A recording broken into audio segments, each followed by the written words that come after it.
Hi friends, నేనైతే ఈరోజు chicken curry చేస్తున్నాను. మేమైతే ఇలానే చేసుకుంటాము.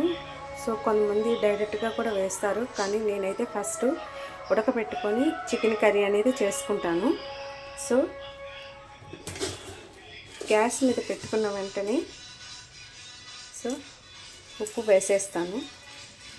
సరిపడినంత ఉప్పు వేసి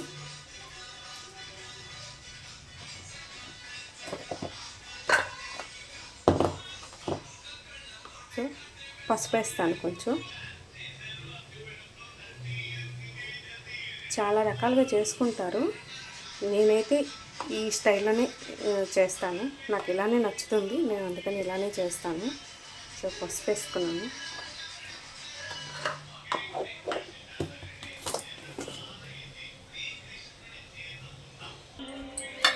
మేమైతే ఆనియన్స్ కూడా చికెన్ ఉడికించేటప్పుడే వేసేస్తాము. కొద్దిగా ఎక్కువ ఆనియన్స్, టమాటాలు ఏమో ఎక్కువ ఆనియన్స్ వేస్తాము. అంటే కొంచెం వాసన రాదని ఎక్కువ ఆనియన్స్ వేసి బాగా మిక్స్ చేస్తాము.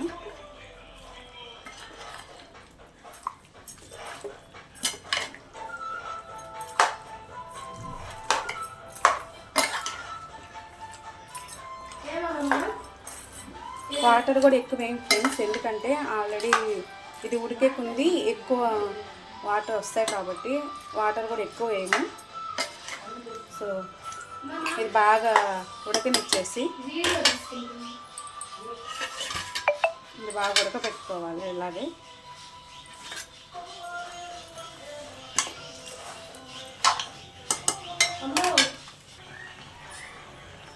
మిరప్పొడి కూడా స్టార్టింగ్లోనే వేసేస్తానండి, ఎందుకంటే ఉడికేటప్పుడే వేస్తే ముక్కకు బాగా పడుతుందని. నేనైతే ఇలానే చేస్తానండి. సో ఎంత కావాలంటే అంత మిరప్పొడి వేసుకుంటాను. సో ఇలా వేసుకొని ఉడికించుకుంటాను. బాగా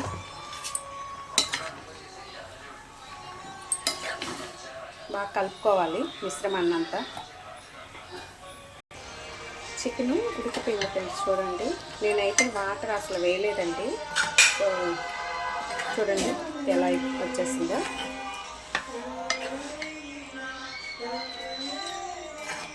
వాటర్ బాగా వచ్చేసాయి. సో ఉడికిపోయింది చికెన్ కూడా. సో నేను మసాలాకి అయితే రెడీ చేసుకుంటున్నాను ఫ్రెండ్స్. మేమైతే మసాలాకి వాడతాము కొబ్బరి, ఎండు కొబ్బరి, అల్లము, తెల్లగడ్డ, ధనియాలు, ఇవన్నీ మిక్సీ పట్టి, సో ఇవే వాడతాం మేము. ఇవన్నీ మిక్సీ పడతాను ఫ్రెండ్స్. ఎర్రగడ్డలు, కొబ్బరి, ఎండు కొబ్బరి అయితే కొంచెం ఎక్కువగానే వాడతాను. సో అల్లము,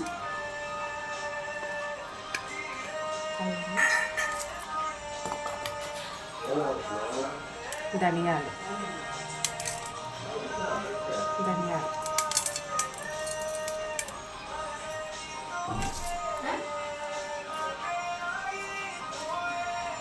తెల్లపాయ, ఇవన్నీ మిక్సీ పడతాను.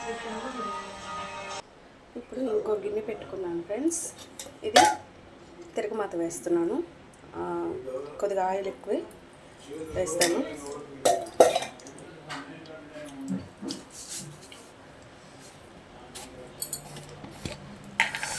ఆయిల్ హీట్ ఎక్కాక ఆవాలు వేస్తున్నాను.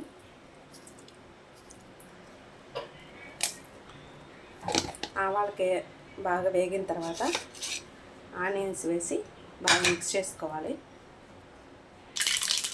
ఆనియన్ వేస్తున్నాను ఫ్రెండ్స్. ఆల్రెడీ కర్రీ ఉడికేటప్పుడు ఆనియన్స్ వేసాను, మళ్ళీ తిరగమాతలో కూడా ఆనియన్స్. అంటే స్టార్టింగ్లో చెప్పాను కదా, నేను ఎక్కువ చికెన్లోకి ఆనియన్స్ ఎక్కువ యూజ్ చేస్తామని. సో ఆనియన్స్ వేసాను. ఇవి బాగా ఆనియన్స్ కొద్దిగా కలర్ చేంజ్ అయ్యేంత వరకు వేయించుకోవాలి ఆనియన్స్. సో ఆనియన్ బాగా వేగాయండి. ఇప్పుడు మసాలా పేస్ట్ వేస్తున్నాను. మసాలా పేస్ట్. సో ఈ మసాలా పేస్ట్ కూడా బాగా పచ్చి వాసన పోయేంత వరకు బాగా ఆయిల్లో వేపుకోవాలి.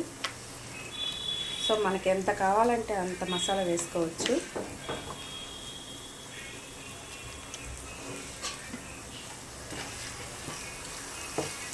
ఈ ఆయిల్లో బాగా స్మెల్ పోయేంత వరకు బాగా కూడా వేయించుకుంటే సరిపోతుంది.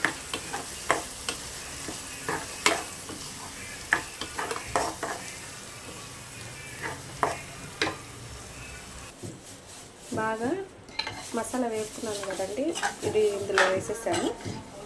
సో ఈ మసాలా అంతా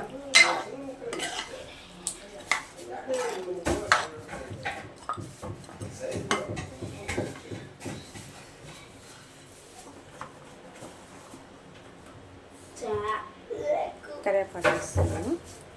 ఇది బాగా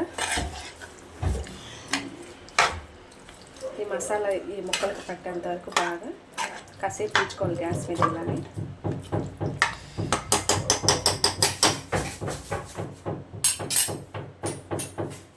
సో ఇంతే అండి, ఇది కొంచెం బాగా ఈ మసాలా పట్టి ఆ స్మెల్ అంతా పోయేంత, ఆయిల్ డీప్ ఫ్రై అయ్యేంత వరకు.